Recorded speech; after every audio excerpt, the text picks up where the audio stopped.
and welcome to another episode of Out Loud. I am your host, Anthony Parker.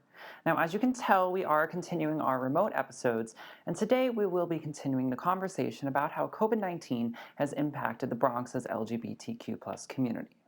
Now, to beat this virus, it is going to take everyone's cooperation, and eventually we will be returning to a new normal. Now, these are certainly unprecedented times, and this virus has made things even more challenging for the already at-risk groups. Our first guest joining us today via Skype is here to talk about how the Bronx's LGBTQ youth has been impacted by COVID-19. Please join me in welcoming trans activist and public servant, Elisa Crespo. Hi, Elisa, welcome. Hi, Anthony, how are you? Good. How are you holding up through all of this? I'm doing all right. I'm doing the best that I can. We're taking it day by day, but I'm blessed, thank God. But not everyone is doing that well during these times, as you know. Yes, I know. So just start off, tell us a little bit about yourself first. Sure. So, as you mentioned, I'm Elisa Crespo, and by day, I'm an education liaison for a Bronx public official. And aside from that, on my own personal time, I am a rising young leader in my community. And by that, I mean the trans and gender nonconforming, as well as the LGBTQ plus community. I'm also a member of the South Bronx Impact Coalition, which is basically a committee, is a good way to explain it, of stakeholders in the Bronx. And what we do is we come up with a community needs assessment that will be dispersed throughout the Bronx to sort of figure out why young people in the Bronx are resorting to substance abuse and what we can do to prevent that from happening. Now, talking about COVID-19 and its impact on the Bronx's LGBT youth, everyone has such, different circumstances. Just tell us a little bit about that. We'll get into it, but just tell us a little general about what the impact has been like. Well, we know that the coronavirus or COVID-19 is a disease of concentrated poverty. Folks like to say that it doesn't discriminate. But what I find in my experience and those around me is that it discriminates against, I should say, underserved communities of colors because of the health disparities that already exist within those communities. And nowhere is that more true than in the LGBTQ plus and the trans and gender nonconforming community. Definitely. I mean, there are, so many different issues. There's homelessness. Let's talk about, loss of resources right now during this time. Right. So because of the social distancing protocols that our local and state governments have put into place, a lot of our community-based organizations that serve LGBTQ youth or trans and gender nonconforming youth have had to close their doors to protect their staff. But the need is still there amongst their clients and the people who go there to seek services. And so what we're finding is that we're having to do more with less at this particular time. Speaking about homelessness, too, studies show that 45% of homeless youth identify as LGBTQ, and LGBTQ people in general are 2.2 times more likely to become homeless. So being homeless during a pandemic, How do you practice social distancing when you're suffering from housing insecurity and things like that? How do you wash your hands for 20 seconds when you don't have anywhere to do that? Yeah. Yes. And with shelters closing their doors and everything, that's hard. And I've even seen reports of shelters keeping their doors open or taking new people in, but also not having hand sanitizer or soap or things like that, to keep everyone healthy and safe during all this. Right. And so we know that there's about 6,000 young people in New York City below the age of 25 who are spending their night on the streets in homeless shelters. And many of them, the overwhelming majority of them, are LGBTQ youth, particularly LGBTQ and trans and gender nonconforming youth of color. That's just the reality. That's been the reality before COVID-19. And if anything, that has only been exacerbated because of COVID-19. And so what we've been finding is that the average age of a young person to come out because of the visibility of the community in pop culture has lowered. And so you have now 13, 14, 15-year-olds coming out to their family. And in some cases, what they're finding is that their families are not accepting of them. And so, whereas before it was drugs and substance abuse that would lead to homelessness, today it's sexuality and gender identity that's pushing our young people onto the streets, which in and of itself begins a cyclical cycle of criminalization, housing insecurity, food insecurity, health disparities, so on and so forth. You can imagine if you're a 16 or 17-year-old person and you're pushed out, you have no place to call home because of who you are. You're now in the streets. You're now having to find unconventional ways to survive. That there's the criminality of homelessness itself, is what I'm trying to say. And so we have to constantly be talking about this, especially now because of the places where our youth would normally go to, the safe spaces, are closed. And so I wanted to make sure that we are speaking about them and we're not forgetting about them in this time. Definitely. And with schools being closed, you know, that may mean for a lot of people they're missing meals too. Absolutely. What we've been finding is that some of our nonprofits that normally would have food pantries where LGBTQ youth could come and get food have now changed to delivering the food. The problem is we don't have the resources. And so we need volunteers. We need people that have vehicles to come out and help us get these meals delivered to these clients, many of whom are in the Bronx. And so that's been one of the ways that I've been helping throughout this crisis. That's my small way of giving back. Is it's the least I can do is making sure that these young people who are suffering from food insecurity, 1 in 4 people in the Bronx suffer from food insecurity. The Bronx is the hungriest borough in all of New York City. So everyone can help out. We can all play a small part in making sure that food is getting to those who need it. Now, are there organizations that are specifically delivering toward children or anything? So you have places like New Alternatives for LGBTQ homeless youth, which operates in a church, in a Hell's Kitchen. You have organizations like the Rivera Law Project, which has a food pantry, and they have plenty of clients in the Bronx. You've got Destination Tomorrow, which is the Bronx's LGBTQ center, which I understand is rolling out their food pantry fairly shortly. And then you've got the regular food pantries that exist for anyone within New York City that are not specific to our community, such as public schools that are open Monday through Friday, I believe from 11:30 to 1:30, where anyone can go and get 3 meals and won't be denied. Okay, great. All right, we're going to take a quick break, and when we return, we'll have more with Elisa.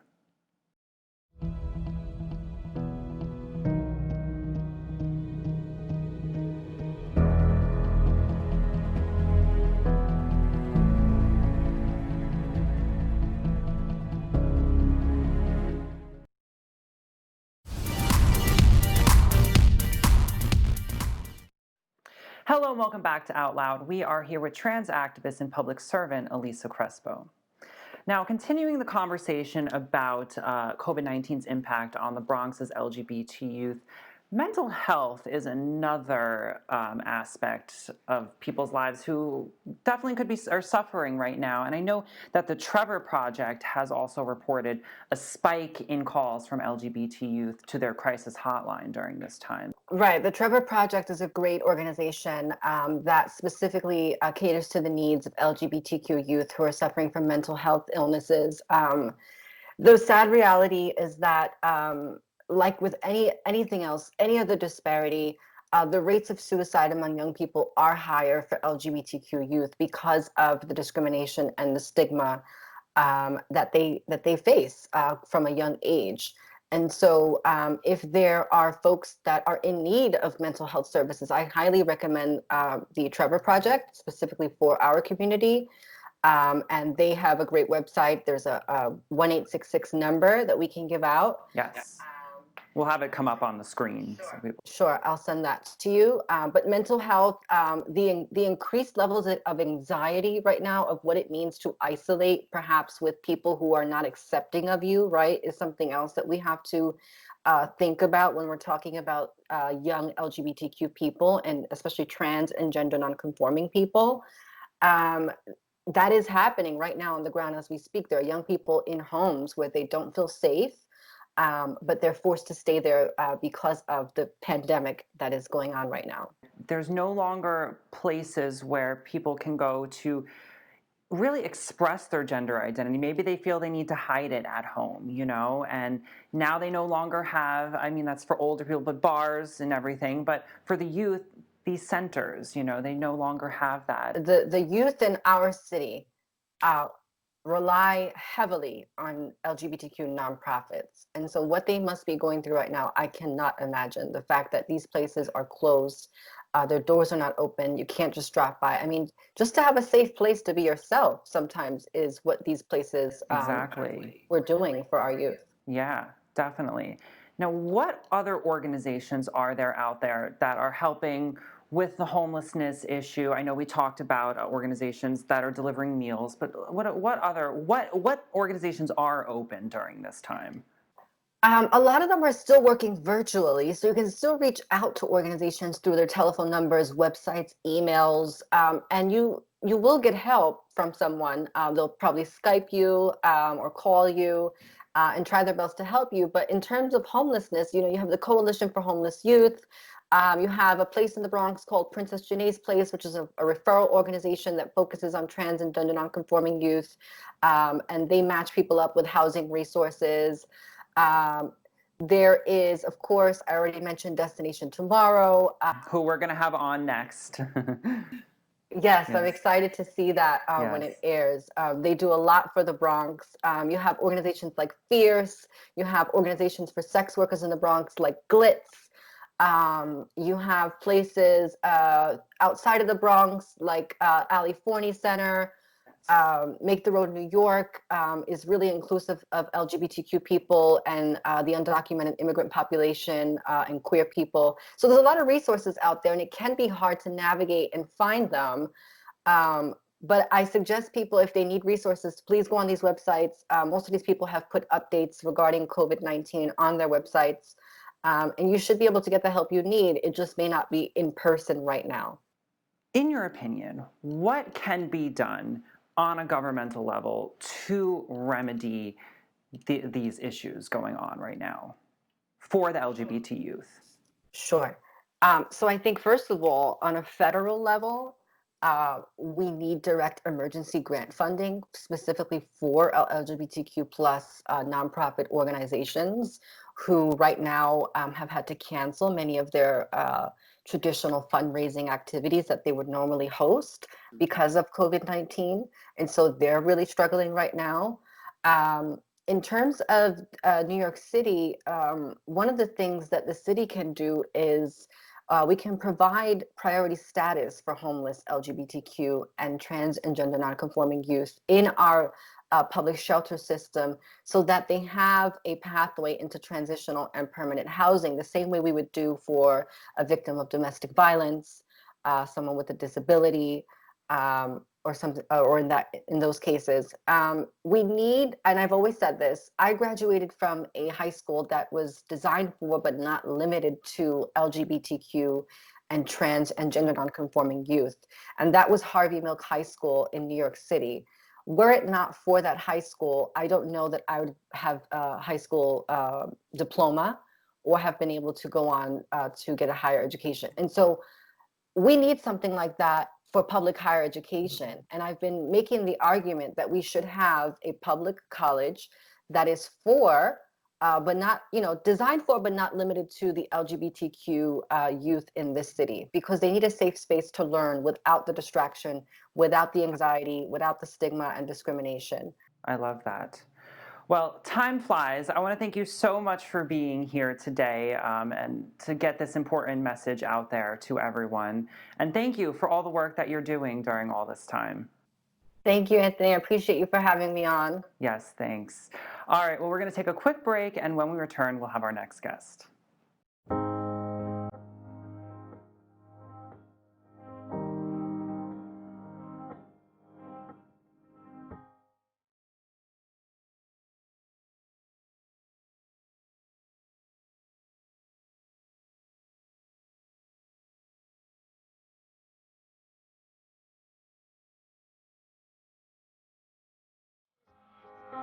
There's no way to ever pay you back. Bless your heart, know I love you for that.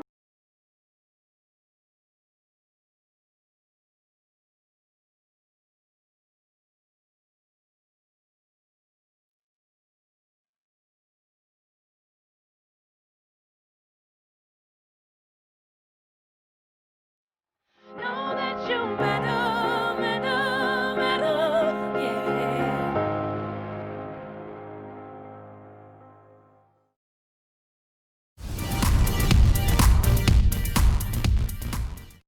Hello, welcome back to Out Loud. I am your host, Anthony Parker. Now, our next guest joining us is from the Bronx's LGBT Center, Destination Tomorrow, here to talk about their services and how they've shifted things during this pandemic. Please join me in welcoming the Director of Programs at Destination Tomorrow, Sage Rivera. Hi, Sage. Hey, how are you? Hi, welcome. I'm so happy to have you here. So happy to be here. Thanks for having me. Yes. So first of all, how are you doing through all of this? I'm taking it day by day. Things have been quite challenging, which I'm sure it is for everybody. It's a very surreal time, getting things done in between work and family and schooling. It's been quite the ordeal, but just taking it one day at a time in order to process it and get through. Yeah. Tell us about Destination Tomorrow. Okay, so Destination Tomorrow is the LGBTQ center of the Bronx, located on 149th Street between Brook and Bergen Avenue. And we're a community center for the Bronx's and Uptown's LGBTQ community. In that, I say we offer a plethora of services ranging from support services. Support services includes like our one-on-one services that have case management, counseling, and benefits facilitation and things like that. Then we have our group services. We have a host of different groups that address various things from community support to the arts and recreational things. And then we have educational services. We have a GED program, which our clients who want to continue their education can do so. We have a career readiness program for those who want to get in the employment field, can learn skills around that. And we also provide various food programming in which we offer hot meals to those who basically couldn't get them anywhere else that they felt comfortable. And events. We have been a co-producer of the Bronx Pride Festival in the past and will be in the future. And we also do a host of different events for various days around Pride or Trans Day of Remembrance or Coming Out Day and things like that. So we're just your go-to for everything LGBTQ. Yes, that's great. You cover all your ground. You also do help in some capacity with healthcare needs as well, too, right? I believe. Yeah, well, for the most part, our healthcare services are a little limited in the sense that we don't provide a full scope of primary care, but we do provide HIV counseling and testing. We also provide, excuse me, we also provide referral services through our very close linkages to people. Excuse me, our very close linkages with NYU Rangoon and Montefiore for those are looking to either begin or learn more about the process of surgeries, surgeries of many different kinds. A lot of people of transgender experience come to us to be referred to healthcare providers that can meet their needs. When it comes to healthcare services, we do a great a great deal of things that if we don't provide on-site, we can refer them to LGBTQ competent providers off-site. Great, that's great. Now, you really do cover all of your grounds. That's amazing. And it's great that there is, these resources right here, in the Bronx. So now, COVID-19 has impacted everyone in some shape or form, on some level. It's changed a lot of things. But Destination Tomorrow has shifted things to still meet the needs of the community during this time. Tell us how you guys have done that. That is correct. When this pandemic hit, it was quite the ordeal for ourselves and our participants who engage in our programming. So we had to think of different ways of still engaging the population while still keeping everyone safe. And one of those ways was to go virtual. So everyone within our staff sort of got together collectively and thought about different ideas in which we can provide services to our clientele that would still engage them, but in a way that was safe. So we launched our cyber services. Our cyber services consist right now of groups and classes and one-on-one sessions in which our clients can engage for various types of reasons or needs in order to get things done that are necessary for each individual. We have a host of groups that meet at different times during the week that range from everything from discussion groups around community support to also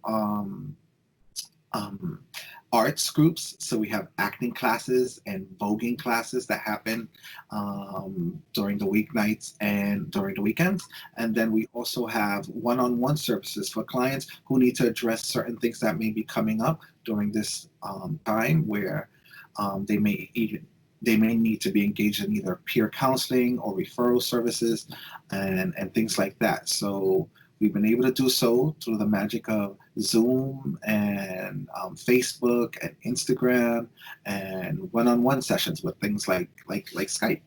During this pandemic, one thing that we've noticed is that sometimes we take going outside for granted and being able to engage and create community.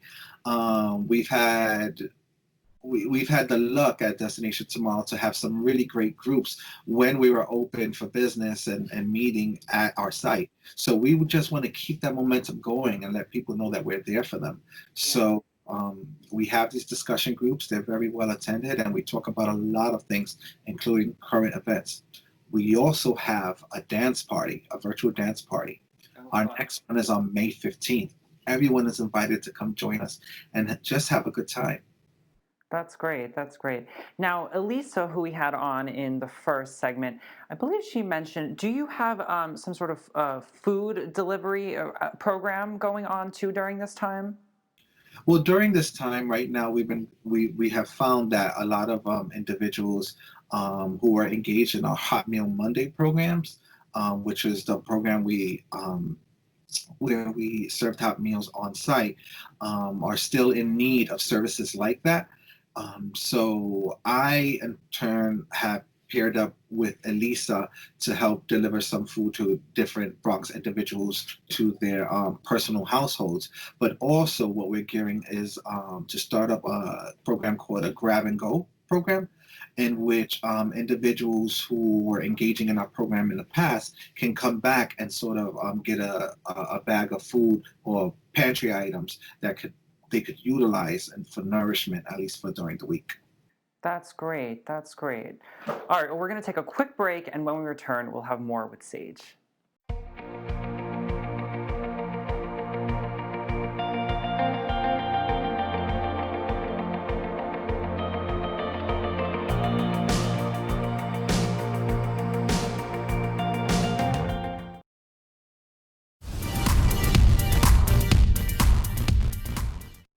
Hello and welcome back to Out Loud. We are here with Sage Rivera from Destination Tomorrow. Now, Sage, I want to talk about the COVID-19 Collective Fund for Trans Community. Yes. So one of the things we do as a community center is that we also have the service to be a grantee organization where different organizations can apply through us in order to get funding for services. To describe that a little bit more detail, we currently have the COVID-19 Collective Fund for Trans Communities. As you said, this is a collaboration between Destination Tomorrow's Transcend Community Impact Fund and Borealis Philanthropy Fund for Trans Generations and the Third Wave Fund. We have launched this collective fund to give financial resources to trans-led organizations and transgender, gender nonconforming, and non-binary communities who are organizing in response to the COVID-19 crisis.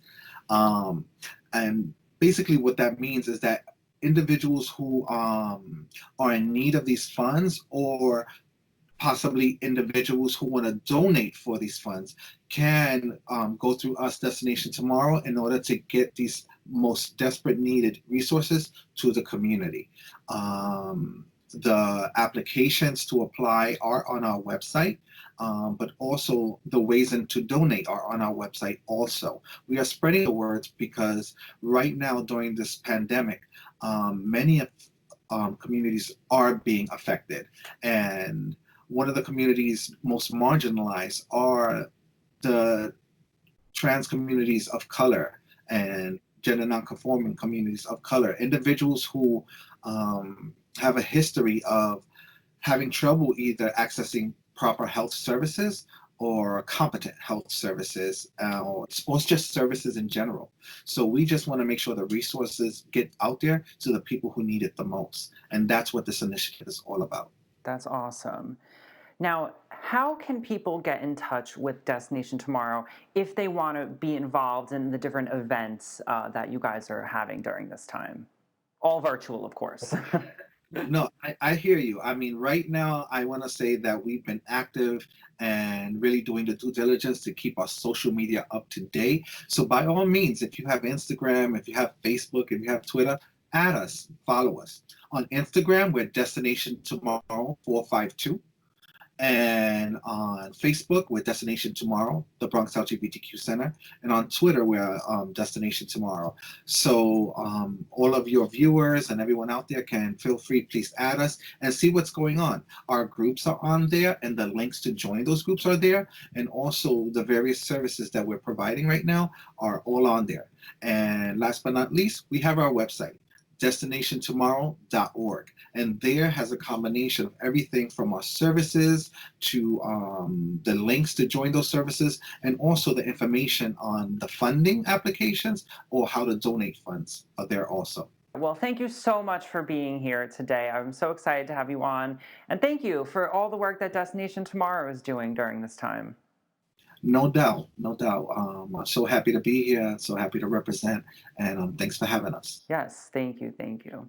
All right, and remember that you can stay up to date with all things Out Loud on our website, outloudtalk.com, and you can find us on social media, on Facebook at Out Loud LGBT, on Instagram at outloud.tv, and on Twitter at OutLoudLGBTTV.